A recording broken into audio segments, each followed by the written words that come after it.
ওমরকে মারার জন্য গোয়েন্দাদের রিপোর্ট অনুযায়ী জল্লাদ তরবারি নিয়ে ঘরে, দুশমন তরবারি নিয়ে সাহসী এক দুশমন রেডি হয়ে গেল ওমরকে মারার জন্য। একা একা শুয়ে আছে, কোনো পাহারাদার নাই, কোনো সিকিউরিটি গার্ড নাই। এক কদম সামনে দেয়, শরীরে কাঁপতেছে, ভয় ভয় কাজ করে। যাইতে যাইতে যাইতে যাইতে অনেক সময় লাগায়, কিনারায় গেল, আরেকটু গেলেই কাছাকাছি। আল্লাহর বান্দা ওমর চোখ বন্ধ করে ঘুমায় অচেতন।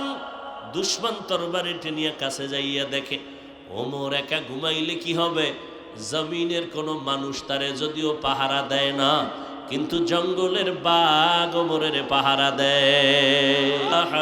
জিন্দা এরে নবীর উম্মতের দল, কেমন একজন নবী পাইছরে যুবক, যেই নবীর জন্য গর্তের পিপিলিকা পর্যন্ত কান্না করে।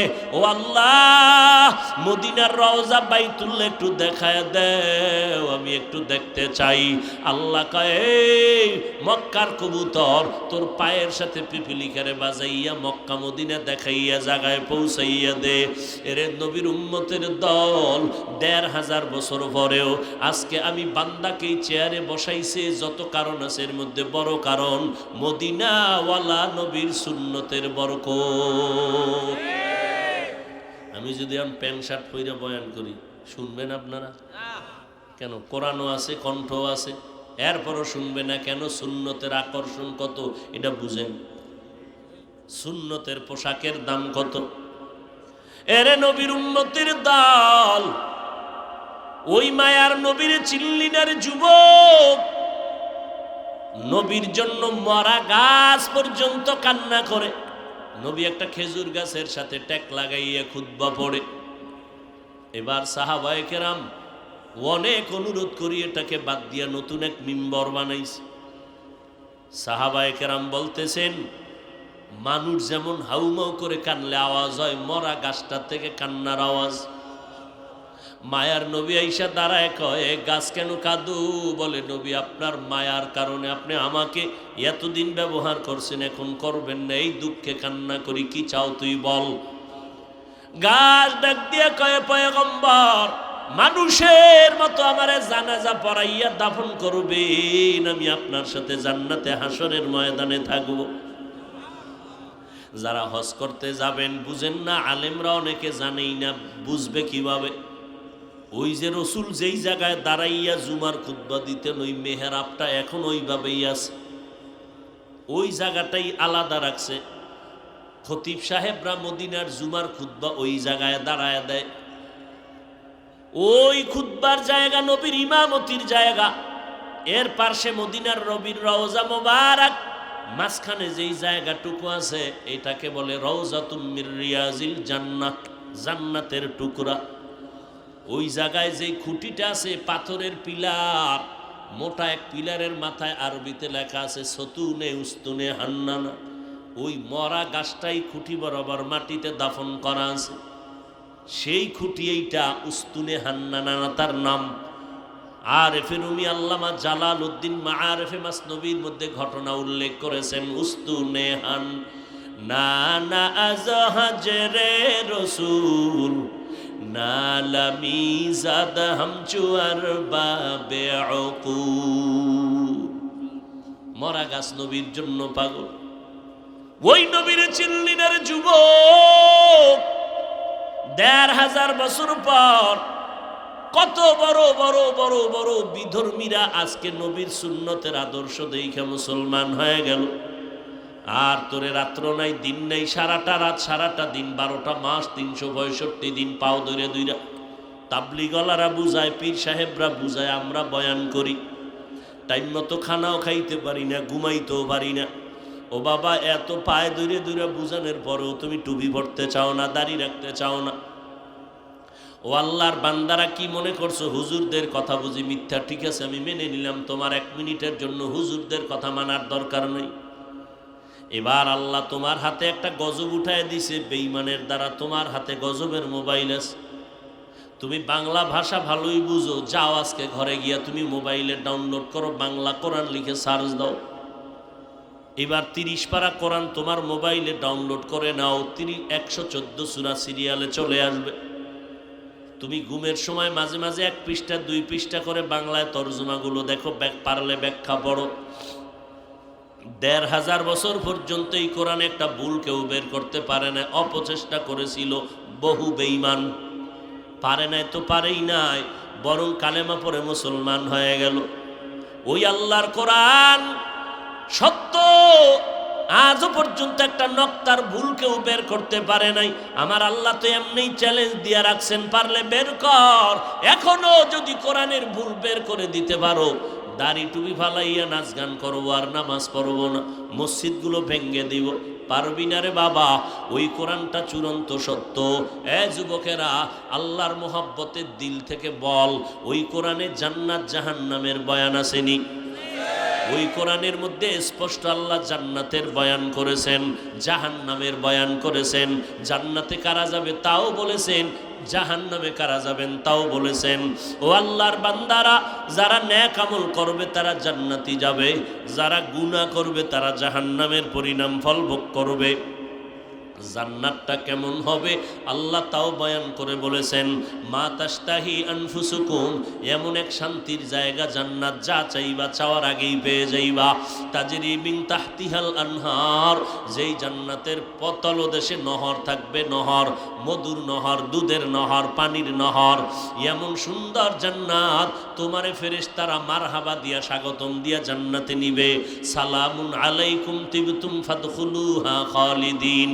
এমন সুন্দর জান্নাত, যে ছোট জান্নাত পাবে 10টা দুনিয়ার সমান, এই 10 দুনিয়ার সমান জান্নাত পাইয়াও হাসরের ময়দান আফসোস করবে, বড় ভিআইপি জান্নাতটা যদি পাইতাম কলিজা ঠান্ডা হয়ে যাইত। এরে নবীর উম্মতের দল, আর যারা গুনাহ নিয়ে কবরের মধ্যে যাবে, আল্লাহ পাক কোরআনে বলেন, ওয়া ইন্নাল ফুজ্জার লাফি জাহিম, গুনাহগারের জন্য জাহান্নাম।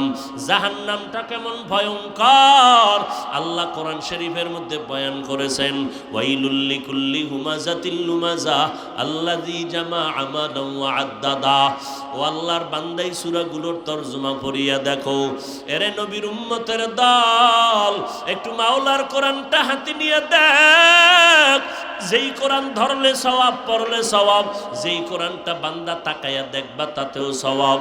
যদিও কোনো মাওলানা নামের কুলাঙ্গারেরা বলে কোরআন শরীফের অর্থ না জানিয়া পড়লে লাভ নাই, এদের চিহ্নিত করে নাও, এরা ইসলামের ব্যানারওয়ালা বেঈমানের দালাল। মদিনার নবী 1500 বছর আগেই বলে গেছেন, এরা উলামা নামের কলঙ্ক। এরে নবীর উম্মতের দল, ওই জাহান্নামের আয়াতগুলো পড়তে থাকো।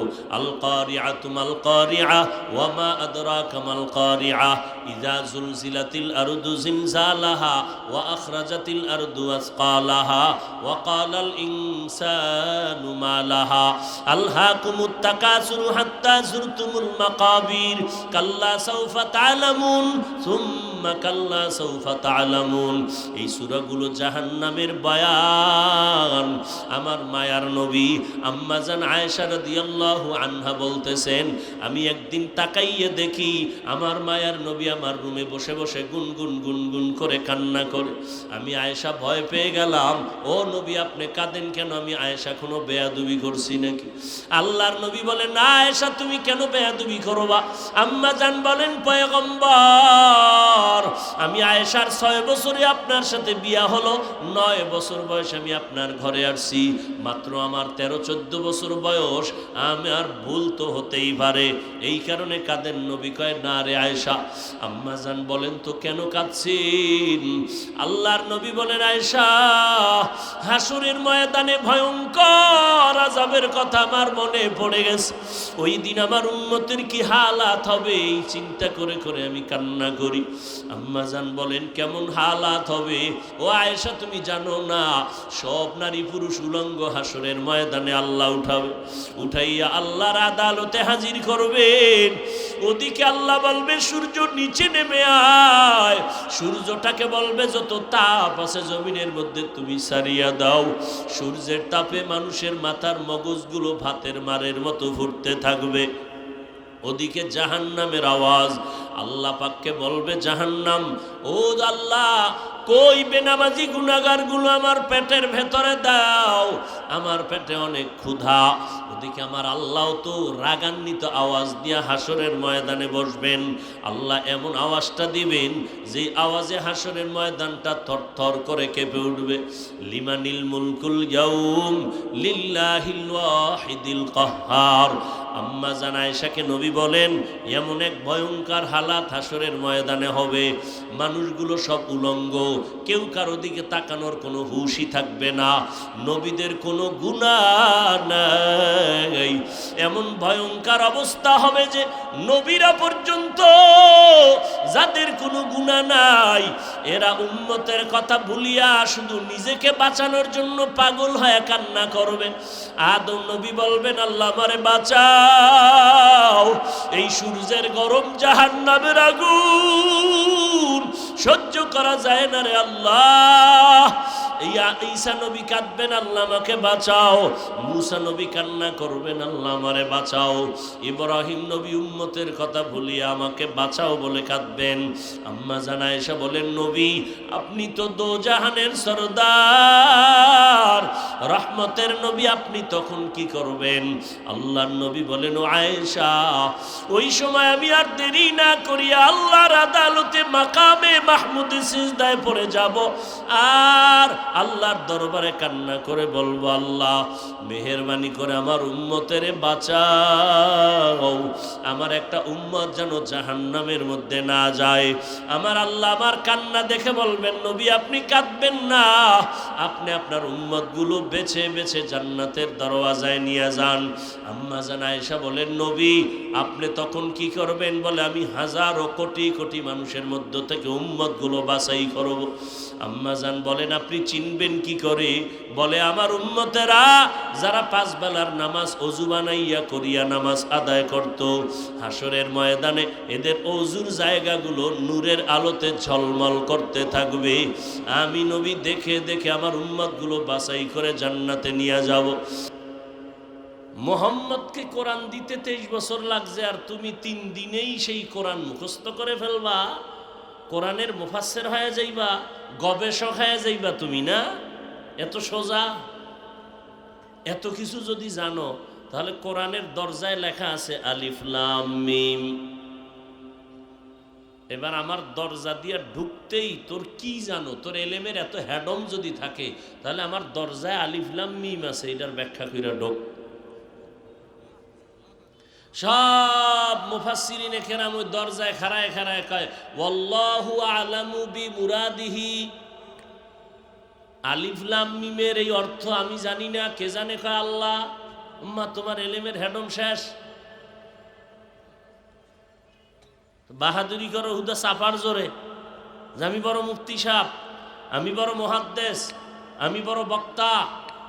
এত বড়ই যদি হও তো আমার কোরআন শরীফের এলেমের দরজায় লেখা আছে আলিফ লাম মিম, এটার ব্যাখ্যা করো। দুনিয়ার সমস্ত মুফাসসিরিনে কেরাম আলিফ লাম মিমের তরজমার নিচে গিয়া লেখছেন ওয়াল্লাহু আলামু বিমুরাদিহি, আল্লাহ এর উদ্দেশ্য কি ভালো জানেন, আমরা জানি না। এবার জালিকাল কিতাব দিয়া ব্যাখ্যা শুরু, মাস্তানি করো এলেম দিয়া। আর এলেম যদি দিয়াও থাকি তো আমি দিছি, তোর কি? তুই বাহাদুরি করার কি আছে? যা দিছি তার শুকর আদায় কর, আরো বাড়ায় দেব। লা ইন শাকারতুম লা আযীদান্নাকুম ওয়া লা ইন কাফারতুম ইন্না আযাবি লাশাদীদ। নিশ্চিত যারা আমার নেয়ামত পেয়ে শুকর আদায় করবে অবশ্যই আমি নেয়ামত আরো বৃদ্ধি করে দেব। কেউ যদি এই নেয়ামতের সাথে কুফরি করে, আল্লাহ বলেন ইন্না আযাবি, নিশ্চয়ই আমার আযাব, লাশাদীদ, চূড়ান্ত ভয়ঙ্কর। আল্লাহর নেয়ামত কি? বলে যা দেখো সব আল্লাহর নেয়ামত। কিয়ামতের দিন একটা একটা করে হিসাব নিব। শুকর আদায় করো, বাড়ায় দিব। করবা না, নেয়ামত তো পাবাই না, পরকালে তোমার জন্য ভয়ঙ্কর শাস্তির ব্যবস্থা আমি আল্লাহ রেখেছি। এক বুড়ি ছোট্ট একটা ভাঙ্গা ঘরের মধ্যে বয়া রইছে, মুসা নবী পাশ দিয়ে যাইতেছে। তো বুড়ি বলে, ও নবী, আল্লাহরে জিগাইও আমারে বানাইছে কেন? ঘর নাই, কিচ্ছু নাই, এত বানায় লাভ কি? মুসা নবী আসলেন ফেরার পথে। নবী বললেন, ও বুড়ি, আল্লাহ কইছে তুমি শুকর আদায় করো নেয়ামতের। ওরে নেয়ামত পাইলে না শুকর আদায় করো? নেয়ামতই তো নাই, না খাওন না ঘুম, ঘর আছে তাও দরজা নাই। এই কথা বলার পরে একটা বিশাল বড় বাতাস আইসা ওই ঘর ডুল হয়ে গেছে। এইবার বুড়ি বুঝছে যে এটাও আমার জন্য একটা কি ছিল? নেয়ামত। এভাবে একটা একটা নেয়ামত যদি গণনা করো তো কিয়ামত পর্যন্ত শেষ করতে, যত নেয়ামত দিছেন আমার আল্লাহ, শুকর আদায় করো তার, কৃতজ্ঞতা প্রকাশ করো তার। নবী বলেন, মান লাম ইয়াশকুরিন নাস লাম ইয়াশকুরিল্লাহ। যারা মানুষের প্রশংসা করতে জানে না আর আল্লাহটাও পারে না। ওয়া ইন তাউদ্দু নি'মাতাল্লাহি লা তুহসুহা। গণনাও যদি করো তারপর আমার নেয়ামতের সীমান্তে যেতে পারবা না। এত নেয়ামত আমি তোমাকে দান করেছি।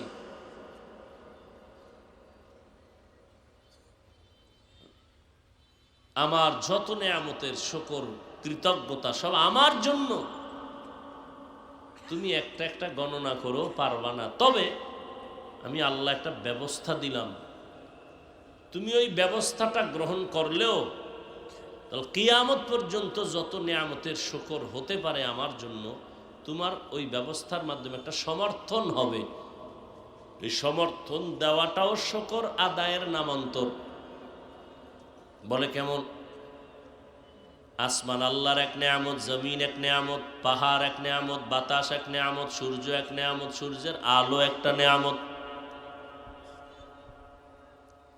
সব নেয়ামতের শুকর যদি তুমি একটা একটা করে আদায় করো, তোমার হায়াত কম, তুমি কখনোই সীমান্তে যেতে পারবা না।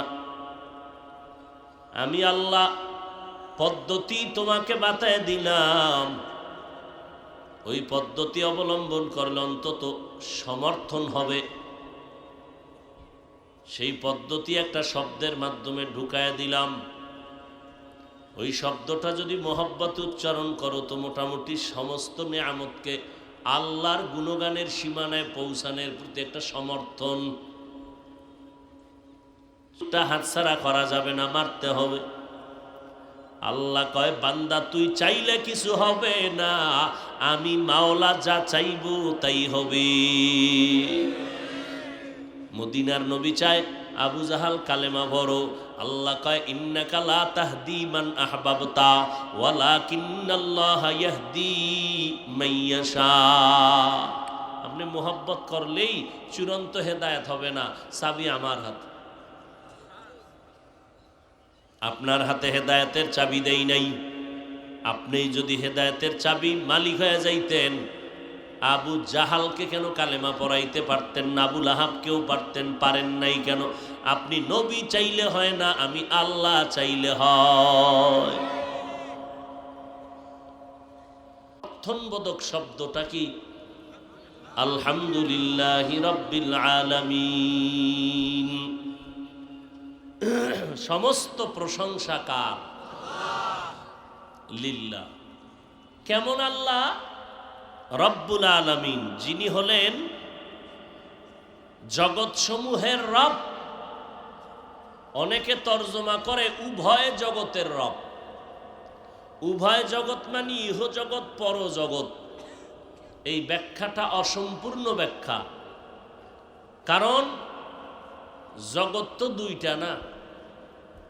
রুহের একটা জগৎ, মায়ের গর্ভের একটা জগৎ, দুনিয়ার জগৎ, বরজাখের জগৎ, কবর জগৎ, হাসর জগৎ, জান্নাত জাহান্নামের জগৎ। সব জগতের জন্য রব কে?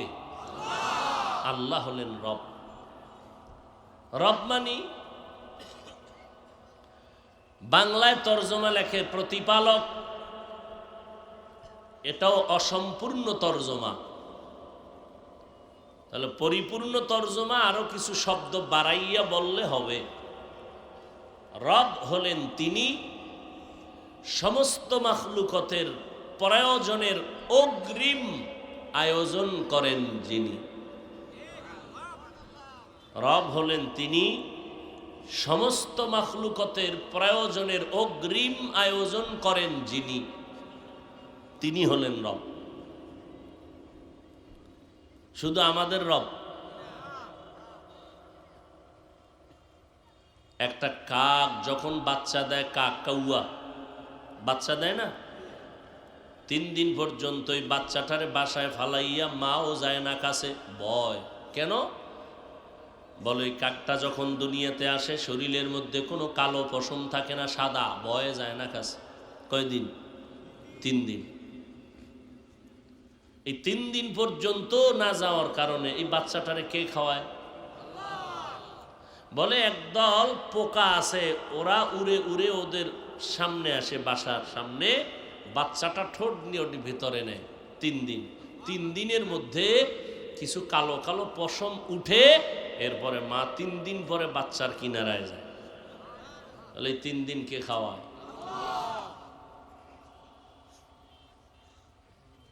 আল্লাহ বলেন,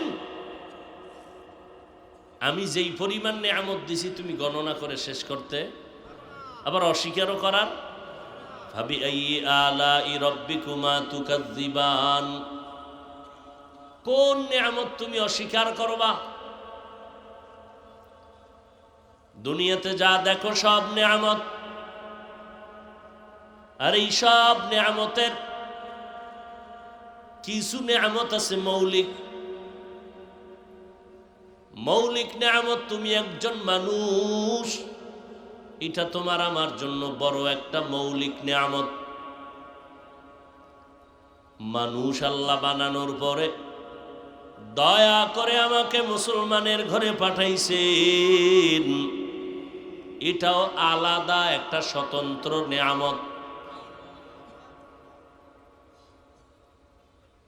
নেয়ামতের শুকর আদায় করবা, আমি আরো বাড়ায় দিব। পয়গম্বর সুলাইমান আলাইহিস সালাম সারা দুনিয়াটা শাসন করেছিলেন।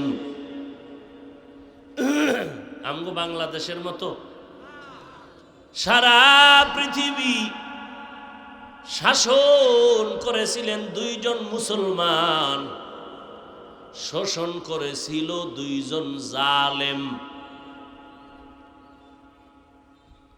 2 জালেমের, এক জালেম নমরুদ, আর এক জালেম হলো বুখতে নসর, অথবা কেউ বলেছেন সাদ্দাত। মুসলমান 2 জন শাসক, পয়গম্বর সুলাইমান, বাদশাহ জুলকারনাইন। শাসক আর শোষক ব্যবধান আছে না নাই? শাসক হয় ইনসাফের বিচারের মাধ্যমে আদেল, আর শোষক যারা হয় তারা হয় জালেম। তারা কি? যে জুলুম করে তাকে বলে জালেম। এই জুলুম আবার 3 প্রকার। আল্লাহর সাথে জুলুম করা, নিজের সাথে জুলুম করা, অন্যান্য মাখলুকতের সাথে জুলুম করা। পয়গম্বর হাদিসের মধ্যে বলেন, এই উম্মতের দল, জমিনে 2টা এমন অপরাধ আছে, যেই অপরাধ 2টা করলে শাস্তি হবে মরার আগে দুনিয়ায়। প্রথম অন্যায় হলো মা বাবার সাথে যদি বেয়াদবি করো, তার শাস্তি হবে মরার আগে দুনিয়ায়। আর একটা অপরাধ হলো যদি জুলুম করো, জুলুমের শাস্তিও হবে জমিনের মধ্যে মরার আগেই। আল্লাহর সাথে জুলুম মানে শিরিক করা, নিজের সাথে জুলুম করা, অন্যায়ভাবে কিছু করা, হাতের সাথে জুলুম। আল্লাহ যেই ডিউটির জন্য হাত দিয়েছেন ওই ডিউটি না করলে জুলুম।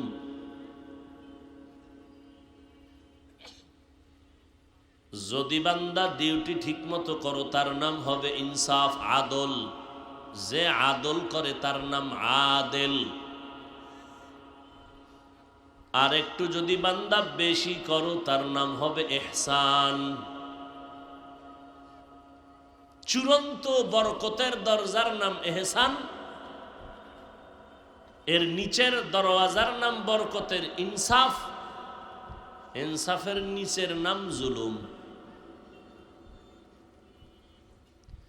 যার মধ্যে ইনসাফ নাই তার দ্বারা অবশ্যই জুলুম হবে, আর যে পরিপূর্ণ ইনসাফের উপরে থাকবে তার দ্বারা ইহসান হওয়ার আশা করা যায়। পয়গম্বর সুলাইমান গোটা দুনিয়ার শাসক, তার বাবা দাউদ আলাইহিস সালাম দুনিয়ার শাসক। রাষ্ট্রের ক্ষমতাও দিলেন দাউদ আলাইহিস সালাম। এমন এক সময় জমিনের মধ্যে আগমন করেছেন যেই সময় মানুষগুলো অস্ত্রমুখী, অস্ত্রের ব্যবসা করে জীবিকা নির্বাহ করে। দাউদ আলাইহিস সালামকে মুআজিজা দান করেছেন, লোহা হাতি স্পর্শ করলেই মোমের মতো নরম হয়ে যায়। দাউদ নবী অস্ত্র বানাইয়া বাজারে বিক্রি করে, সব মানুষ দাউদের অস্ত্র কিনতে পাগল, সিরিয়াল। পয়গম্বর দাউদ আলাইহিস সালামের অস্ত্র নিয়ে মানুষ এত খুশি, কারণ এক তো দাম কম, আবার ওজনেও হালকা, দারও বেশি। আল্লাহ বলেন, এরে দাউদ, আমি তোমাকে দান করেছি একদিকে নবুয়ত, অপর দিকে দান করলাম হুকুমত। আমার দেওয়া নিয়ামত পেয়েছো? বলে হ্যাঁ। বলে এবার শুকর আদায় কর। পয়গম্বর দাউদ বলেন, হে আল্লাহ, আপনি যদি তৌফিক না দেন আমি শুকর আদায় করতে পারি না। তৌফিক দিলে পারবো, তাহলে তৌফিকটাও আলাদা একটা নিয়ামত। আপনারা এখানে আসছেন, আমি বলি আপনারা কেউ আসেন নাই, আল্লাহ পাঠিয়েছেন।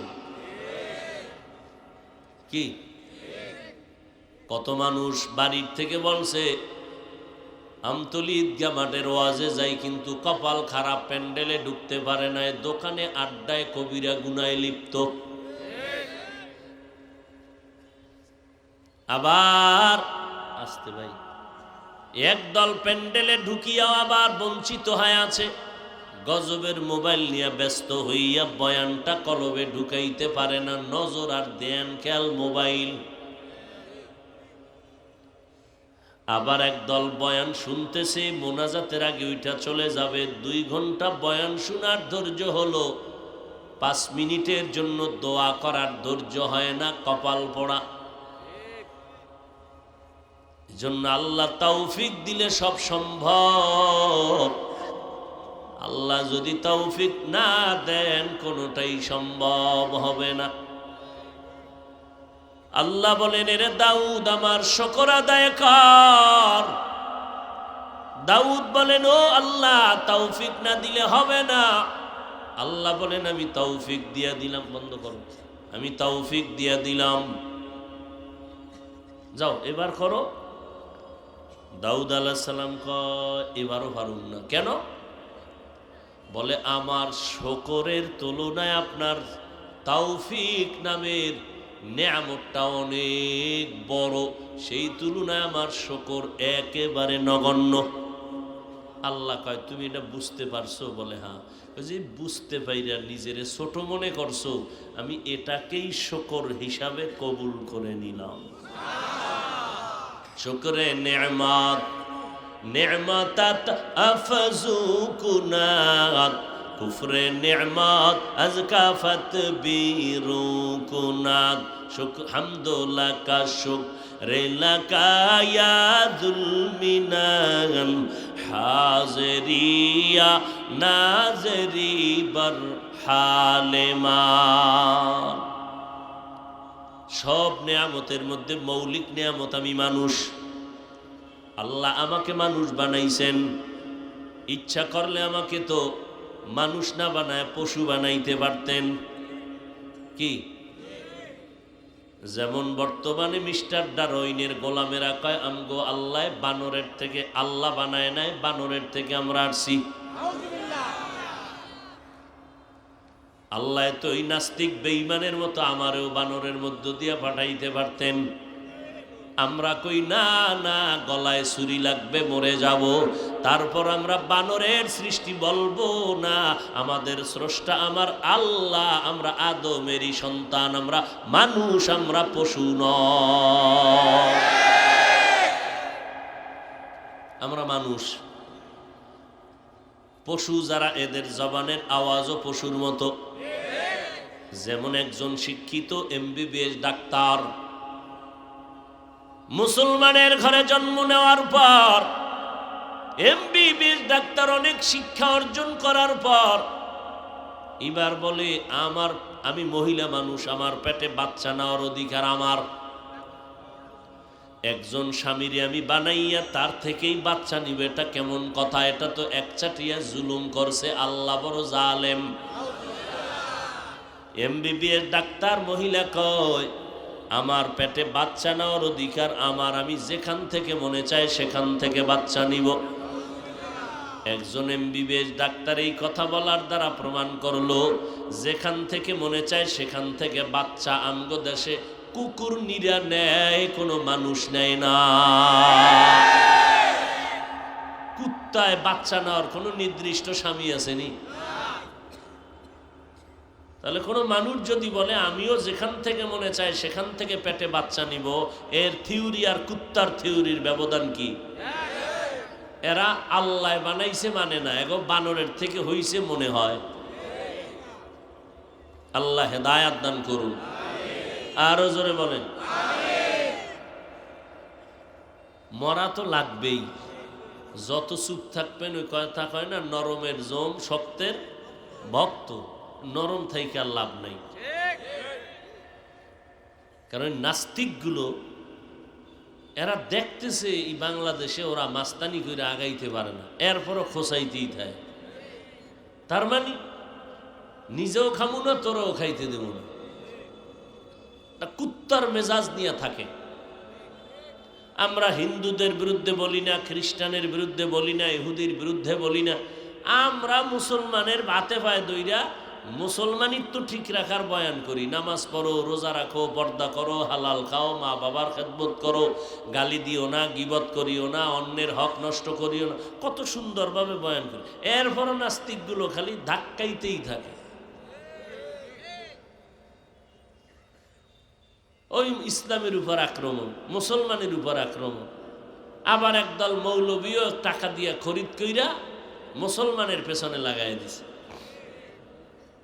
কারণ মুসলমান যেই কোরআন দিয়া বয়ান করে, এই কোরআনের উপরে সন্দেহ ঢুকায় দাও, বাস ফট করে বলে ফেললো কোরআন পুরাটা মানা যাবে না, কোরআনের মধ্যে কিছু কিছু জায়গায় ভেজাল আছে। আওয়ামী লীগ ওয়ালারাও কয় নাই, বিএনপি ওয়ালারাও বলে নাই, বলেছে কে? বাংলাদেশের একজন বড় টাইটেলওয়ালা মাওলানা, সে বলে কোরআনে জাল আছে। বলে কেমন? হাদিসের থেকেও বেশি। আবার এক মাওলানা বলে কালেমা লা ইলাহা ইল্লাল্লাহ মুহাম্মাদুর রাসূলুল্লাহ এটা পড়িও না, এটা কুফরি। আবার এক মাওলানা বলে ওমরে ফারুকের কথা মানা যাবে না, সে ভণ্ড বেদাতি। মাওলানা সব আমগো থেকে অনেক উঁচু মাকামের, তারা বিশাল টাইটেলওয়ালা। এদের জবান থেকে এই সমস্ত কথা বের হচ্ছে ইদানিং। তো নাস্তিকের জুতা দিব কখন? এটারে না আগে সাইজ করা দরকার।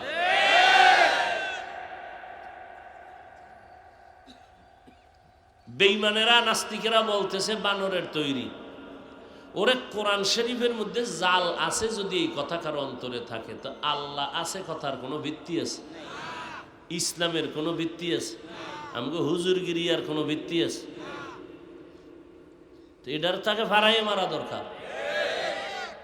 মারবে কে? যারে দিয়ে ভূত ছাড়া মেরেই ভূতে পেয়েছে। নেতা টেতা এর সভাপতি বানাইলে দেশ ঠান্ডা। এবার তুমি জনমের মতো আকাম করো, কোনো সমস্যা নেই। এই যে যত বাতেল আছে ইসলামের ব্যানার আলা, এরা টিক্কে আছে কেমনে বাংলাদেশে? ওই সিফা সাফায়ের নেতাগো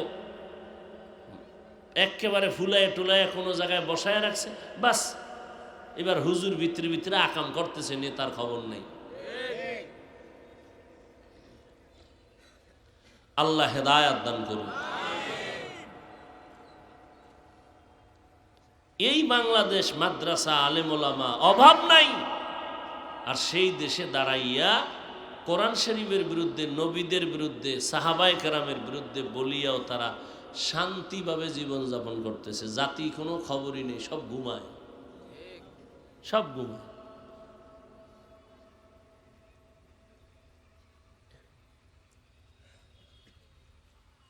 আমি বলি এই জন্য অনেকে আমারও উল্টো দিকে নেয়। আমারে উল্টো দেওয়া দিকে নেওয়ার তো সেই প্রবণতা, ধারাবাহিকতা আগের থেকেই। আঙ্গুলাইনের আলেমরা কয়, এক জায়গায় সেদিন বয়ান করছি, বলে এটি কি বয়ান করার জন্য ওনারে আনা হয়েছে? পরে আমি বললাম যে ওই আলেমগুলো যদি পাইতাম কপালে একটু দাগ দিয়ে দিতাম যে তুইও নাস্তিকদের পা চাটা গোলাম। তোর মতো আলেমকেই রসুল বলে গেছেন পৃথিবীর নিকৃষ্ট খারাপ একদল হবে ওলামা, তোদেরকে বলে গেছে।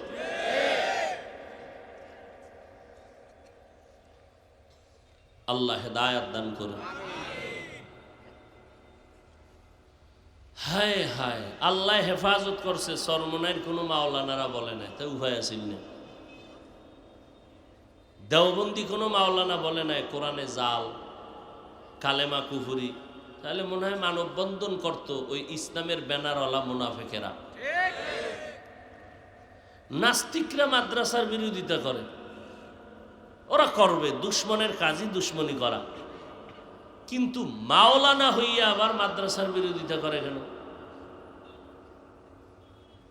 আমাদের এই জন্য বলছি, এখন আর চুপচাপ থাকার কোনো কায়দা থাকিও লাভ নেই, মরতে তো হবেই। আপনি এদিকে মরেন আর হেদিকে মরেন, মরণ যেহেতু লাগবেই, গামছাড়া বান্ধেই ফালান।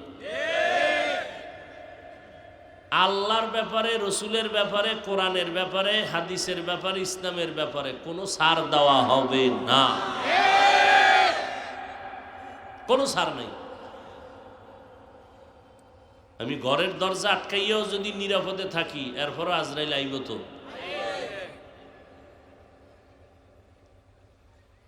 লা ইন শাকারতুম লা আযীদান্নাকুম ওয়া লা ইন কাফারতুম ইন্না আযাবি লাশাদীদ। আল্লাহ আমাকে মানুষ বানাইছেন, বড় নেয়ামত। আল্লাহ পশু বানাইলে আমাদের কিছু করার ছিল? পয়গম্বরের সাহাবী, জান্নাতি সাহাবী আবু বকর সিদ্দিক রাদিয়াল্লাহু তাআলা আনহু একটা বকরির বাচ্চা হাতের মধ্যে নিয়ে কয়, রে বাচ্চা, তোর কপাল কত ভালো, আমি আবু বকরের কত ভয়।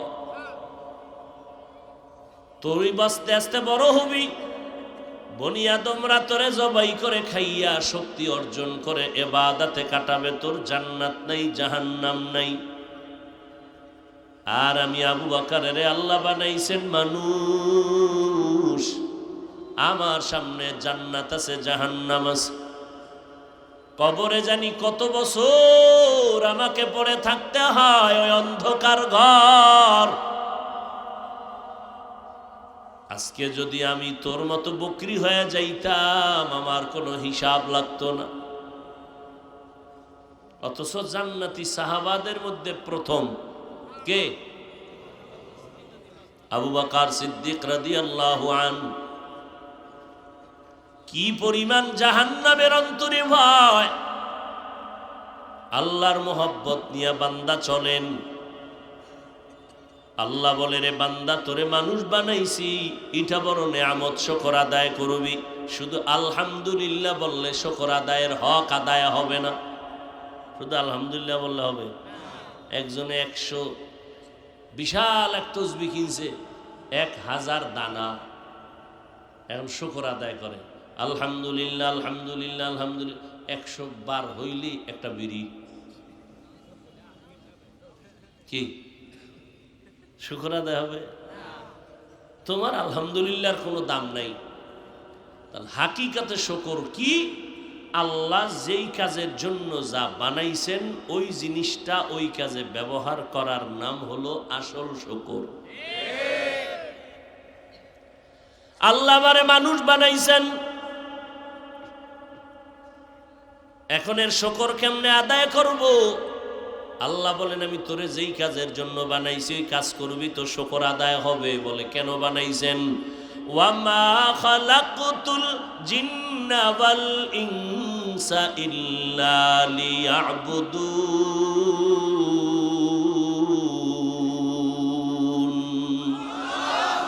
মা খালাকতুল জিন্না ওয়াল ইনসি বাখা জুজ ইবাদাত নিস্তে মাকসুদ আজাহা। আল্লাহ মানে মানুষ বানাইছেন, এটা নেয়ামত না? আল্লাহ কয় নেয়ামত পায়া শুকর আদায় করবি, আমি বাড়ায় দিব। এখন আমি কেমনে শুকর আদায় করব? কয় আমি আল্লাহ বানাইছেন আমার ইবাদতের জন্য। ইবাদত যদি করো তাহলে শুকর আদায় হলো। আমি আল্লাহ তোর নেয়ামত আরো বাড়ায় দিব। অর্থাৎ হয়তো তোর নেয়ামত বাড়াই আমি অন্য দিক থেকে হায়াতটারে লম্বা করে দিব, ইবাদত করা তোর জন্য আসান করে দিব। আমি আল্লাহ তোর সুস্থতার নেয়ামত বাড়ায় দিব। আমি আল্লাহ তাআলা তোর প্রত্যেকটা আমল কবুলিয়তের দরওয়াজায় নিয়ে নিব। ও বান্দা, মানুষ বানাইয়েই শেষ না, আল্লাহ বিধর্মীর ঘরেও পাঠাইতে পারতেন। আল্লাহ কয় দেখ আমি তোরে মুসলমানের ঘরে পাঠাইছি, এটা আলাদা আর একটা নেয়ামত। কি? হিন্দু ধর্ম ত্যাগ করিয়া কত মানুষ মুসলমান হয়, ইহুদি ধর্ম ত্যাগ করে অনেকে কালেমা পড়ে মুসলমান হয়। আল্লাহ কয় তোরে কালেমা ওয়ালা ঘরের মধ্যে পাঠাইছি, তোর আলাদা মুসলমান হওয়া লাগবে না। তোর কপাল কত ভালো, কারণ আমি আল্লাহর দরবারে জান্নাত পাওয়ার জন্য মুসলমান হইয়া আসা লাগবে। আমি আল্লাহ মুসলমানের জান্নাত দিব, যারা মুসলমান না তাদের জান্নাত দিব না।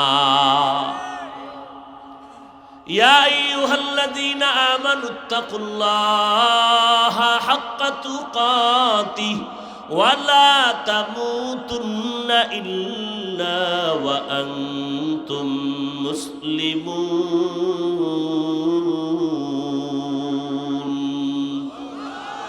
মুসলমান না হইয়া কেউ মরবি না। আল্লাহ তাআলা মুসলমান বানাইছেন আর এক নেয়ামত। শুকর আদায় কর, আমি আল্লাহ তোরে নেয়ামত বাড়ায় দিব। ইসলামের দরজায় যখন ঢুকবি আমি তোর সম্মান বাড়ায় দিব।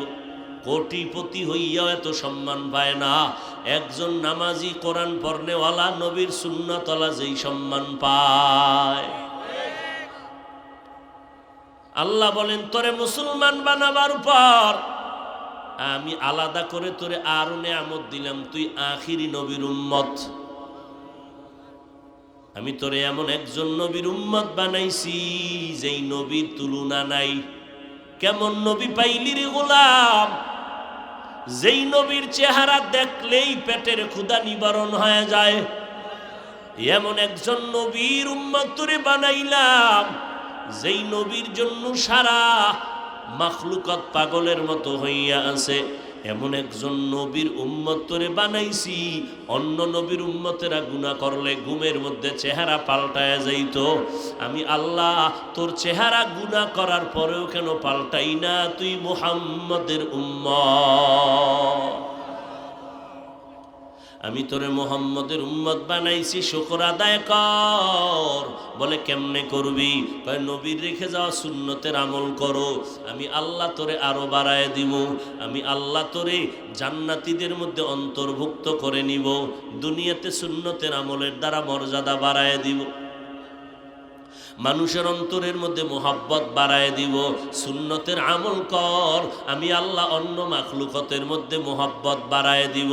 ওরে তখন দেখবি মানুষ তোরে সম্মান শুধু করে না, জিনেরাও সম্মান করবে, তোরে হরিণরাও সম্মান করবে, বাঘ তোরে সম্মান করবে, নদীর মাছ তোরে সম্মান করবে। মালিক ইবনে দিনার একজন ওলিয়ে কামেল, জগৎ বিখ্যাত ওলি, আল্লাহর বান্দা, এত বড় আল্লাহর খাস বান্দা ওলি দিয়ে কামেল নদী পার হইয়া যাবেন, নৌকা এসে দাঁড়ায় গেল। মাঝখানে গিয়া নৌকার মাঝি টাকা চায়, বলে টাকা নাই। এবার নৌকার মাঝি গালাগালি শুরু করলো। মালিক ইবনে দিনার আল্লাহকে বলে, আল্লাহ তুমি আমার জীবনের কোনো আমল যদি পছন্দ করো, এর বিনিময়ে তুমি ইজ্জতের বাঁচাও। আল্লাহ দিলের মধ্যে এলকা করে দিলেন তার জবাব বুদ্ধি। আল্লাহওয়ালাদেরকে আমার আল্লাহ মাঝে মাঝে এলেমের নূর দান করেন। হঠাৎ করে আল্লাহ কেমনে সিনার মধ্যে ঢুকায় দেন। ও আল্লাহর বান্দা, তখন দেখা যায় বান্দার মধ্যে এই বুদ্ধিটা আগে ছিল না, হঠাৎ করে জবান থেকেই কথার বুদ্ধির বহির প্রকাশ হয়ে গেল। এটা আমার আল্লাহ দান করেন। এই বুদ্ধি বা এই অলৌকিক পাওয়ারের নাম হলো আল্লাহর দেওয়া নূরের একটা আলো। এরে নবীর উম্মতের দল, মালিক চোখের পানি ছেড়ে কাঁদলেন আর বলে, এই নৌকার মাঝি আমার এত গালি দিয়া লজ্জা দিবি না, তোর টাকা লাগবে? বলে হা। মালিক ডাক দিয়া কয়, এই নদীর মাছ, যত পারো স্বর্ণের টাকা নৌকার মাঝিরে দে। মাছকে যখন বলল, মাছ পাগলের মতো হয়ে গেল। এবার মাছ স্বর্ণের টাকা নিয়ে হাজির। মাছের মধ্যে দৌড়াদৌড়ি শুরু হয়ে গেল, কে কার আগে যাবে আর মালিকের বরকতের হাতটা কার গায়ে লাগবে। খাকো বাদ আবআতিশ বান্দান বামানে তু মুর্দা বাহক জিন্দান। উজানির জমিনে ঘুমন্ত কারি ইব্রাহিম রহমতুল্লাহ আলাই, দেওবন্দে বড় আলেম, জগৎ বিখ্যাত একজন কারিউল কুররা। মক্কার জমিনের মধ্যে গিয়া যখন কোরআন তেলাওয়াতে টান দিছেন, মক্কার মানুষগুলো পাগল হইয়া বলে, আমগো ইমামতি করবেন। কারি ইব্রাহিম ইমামতিতে গেলেন, বিবাহের ব্যবস্থা হয়ে গেল। সৌদি আরবের কন্যা বিয়ে করলেন কারি ইব্রাহিম। এরপরে শর্ত হলো, বাংলাদেশে নিতে পারবা না। রশিদ আহমদ গাঙ্গুহি চিঠি লিখলেন কিছুদিন পর, ইব্রাহিম কালেমার দাওয়াত দেওয়ার জন্য তাড়াতাড়ি দেশে চলে যাও। হযরত ইব্রাহিম চলে আসলেন নোয়াখালী, তার বাবার বাড়ি। ওখান থেকে আল্লাহর বান্দা এলেমের দৌলত নিয়া চাঁদপুর জেলা কচুয়া থানার অন্তর্গত উজানি এলাকায় বিশাল বড় জঙ্গল খরিদ করলেন। জঙ্গল সাফ করতে গিয়া ভেতরে ঢুকলেন, দেখে একটা পুরানো গম্বুজ দেখা যায়। ওই গম্বুজের মধ্যে একটা বাঘ তার বাচ্চারে দুধ দেয়। এখনো সেই গম্বুজটা আজও আছে। ওই উজানি গেলে দেখবেন মসজিদের দক্ষিণ পশ্চিম কর্নারে ওই গম্বুজটা আছে বারান্দায়। দেখে ইব্রাহিম বাঘ তার বাচ্চাটারে দুধ পান করায়। ইব্রাহিম ডেকে বলে, এই বাঘ, বনিয়াদম এখানে থাকার জন্য আসছে, চলে যাও। বলতে দেরি, বাঘ তার বাচ্চা কাঁধে নিয়ে রওনা হতে দেরি করে নাই। আল্লাহর গোলাম হও, গোটা দুনিয়া তোমার গোলাম হয়ে যাবে। সুন্নতে নববী জীবনের আপন বানাইয়া নাও। নবীর সুন্নতের মালা গলায় লাগাও। দুনিয়ার সব তোমার সম্মান করার জন্য বাধ্য হবে। ওমরে ফারুক অর্ধজাহানের খলিফা, পুরা দুনিয়ার অর্ধেক শাসন করে হযরত ওমর। খেজুর পাতার বিছানায় কোনো চেয়ার নাই, সিংহাসন নাই। হযরত ওমর রাস্তা দিয়া চলেন, কোনো বডিগার্ড নাই, সিকিউরিটি গার্ড নাই।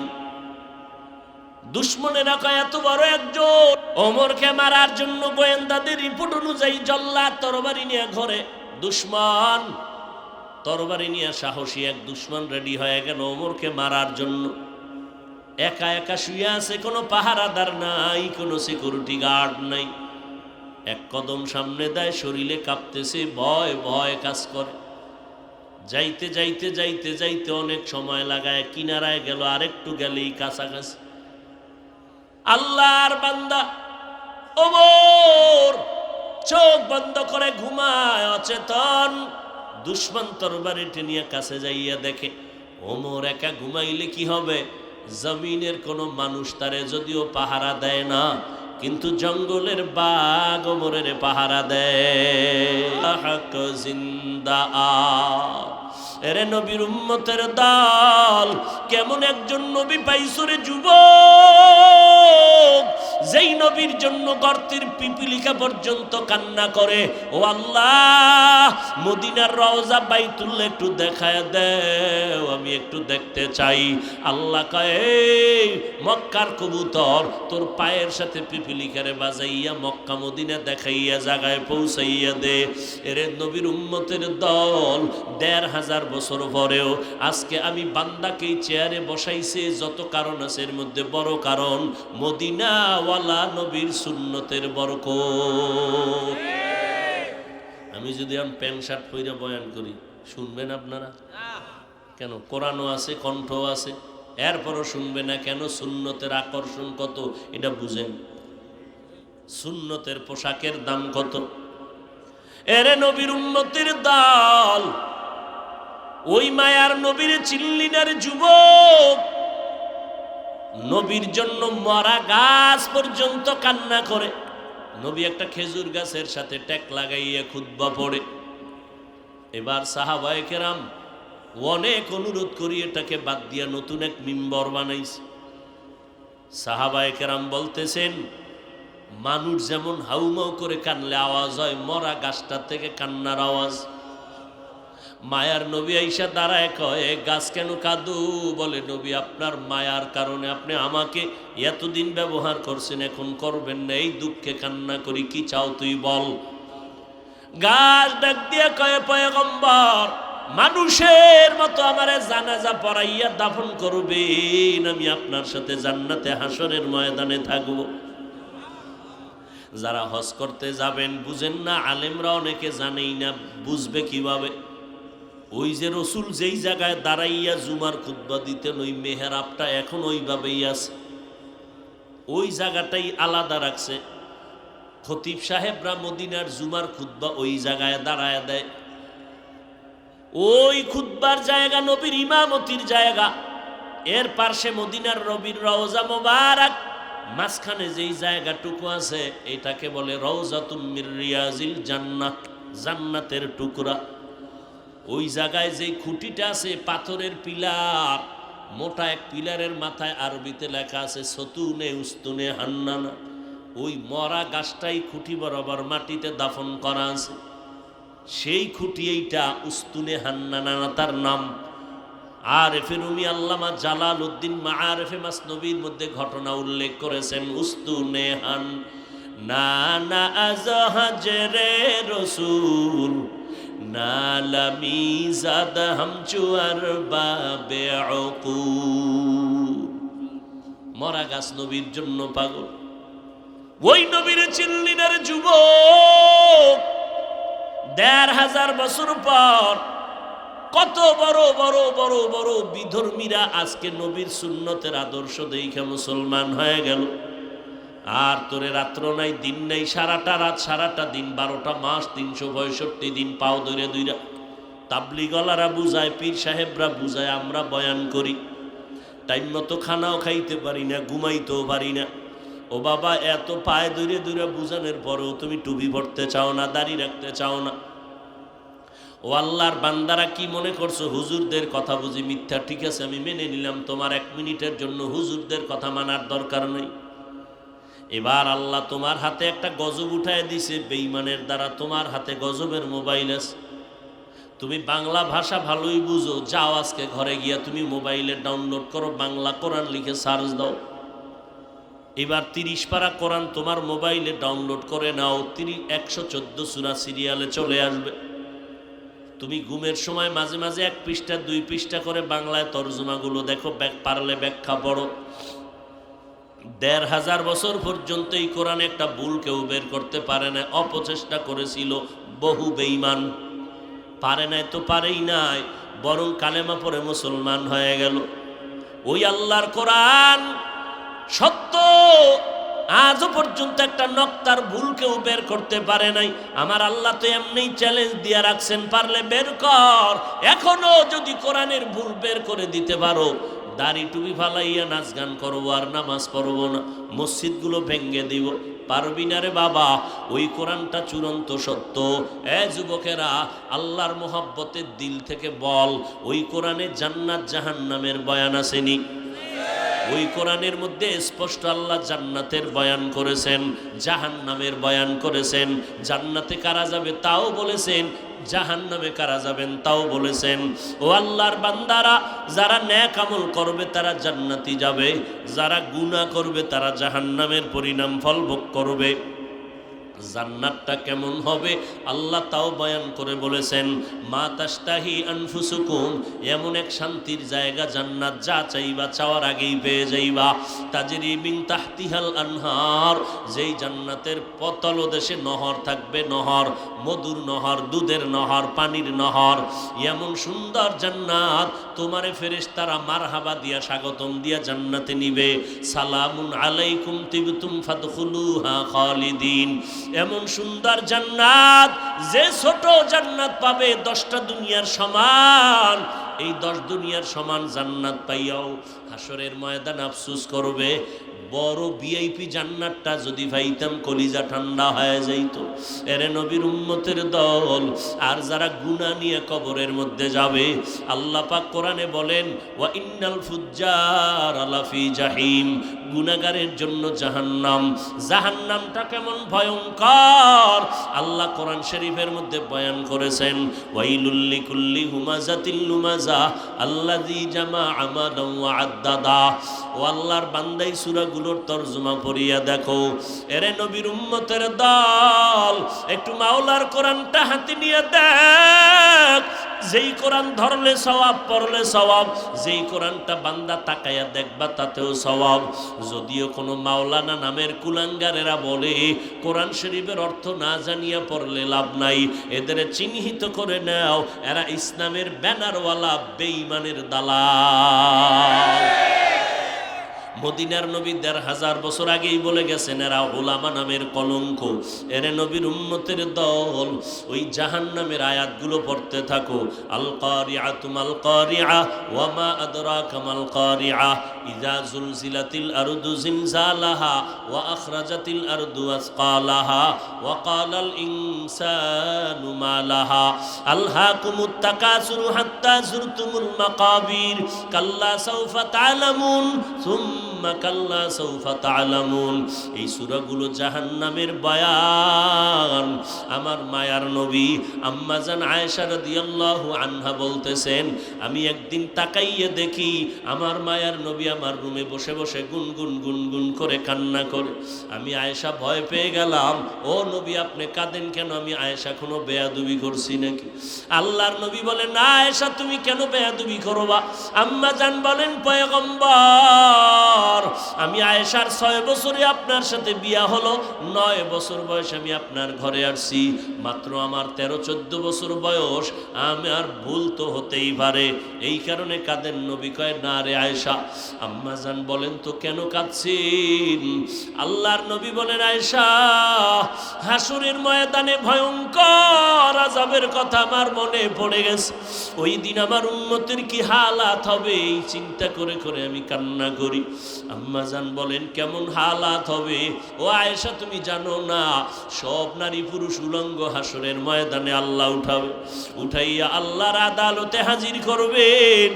ওদিকে আল্লাহ বলবে, সূর্য নিচে নেমে আয়। সূর্যটাকে বলবে, যত তাপ আছে জমিনের মধ্যে তুমি সারিয়া দাও। সূর্যের তাপে মানুষের মাথার মগজগুলো ভাতের মারের মতো ফুটতে থাকবে। ওদিকে জাহান্নামের আওয়াজ। আল্লাহ পাককে বলবে জাহান্নাম, ও আল্লাহ কই বেনামাজি গুনাহগার গুলো আমার পেটের ভেতরে দাও, আমার পেটে অনেক ক্ষুধা। ওদিকে আমার আল্লাহ তো রাগান্বিত আওয়াজ দিয়া হাসরের ময়দানে বসবেন। আল্লাহ এমন আওয়াজটা দিবেন যে আওয়াজে হাসরের ময়দানটা থরথর করে কেঁপে উঠবে। লিমানিল মুলকুল ইয়াউম লিল্লাহিল ওয়াহিদিল কাহ্হার। আম্মা জান আয়েশাকে নবী বলেন, এমন এক ভয়ঙ্কর হালাত হাসরের ময়দানে হবে, মানুষগুলো সব উলঙ্গ, কেউ কারো দিকে তাকানোর কোনো হুঁশই থাকবে না, নবীদের কোনো গুনাহ নাই। এমন ভয়ঙ্কর অবস্থা হবে যে নবীরা পর্যন্ত যাদের কোনো গুনাহ নাই, এরা উম্মতের কথা ভুলিয়া শুধু নিজেকে বাঁচানোর জন্য পাগল হয়ে কান্না করবে। আদম নবী বলবেন, আল্লাহ আমারে বাঁচাও, এই সূর্যের গরম জাহান্নামের আগুন আগুন সহ্য করা যায় না রে আল্লাহ। ঈসা নবী কাঁদবেন, আল্লাহ আমাকে বাঁচাও। মুসা নবী কান্না করবেন, আল্লাহ আমারে বাঁচাও। ইব্রাহিম নবী উম্মতের কথা ভুলিয়ে আমাকে বাঁচাও বলে কাঁদবেন।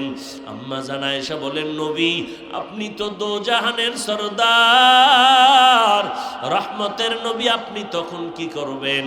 আল্লাহর নবী বলেন, ও আয়েশা, ওই সময় আমি আর দেরি না করিয়া আল্লাহর আদালতে মাকামে মাহমুদে সিজদায় পড়ে যাব, আর আল্লাহর দরবারে কান্না করে বলবো, আল্লাহ মেহেরবানি করে আমার উম্মতের বাঁচাও, আমার একটা উম্মত যেন জাহান্নামের মধ্যে না যায়।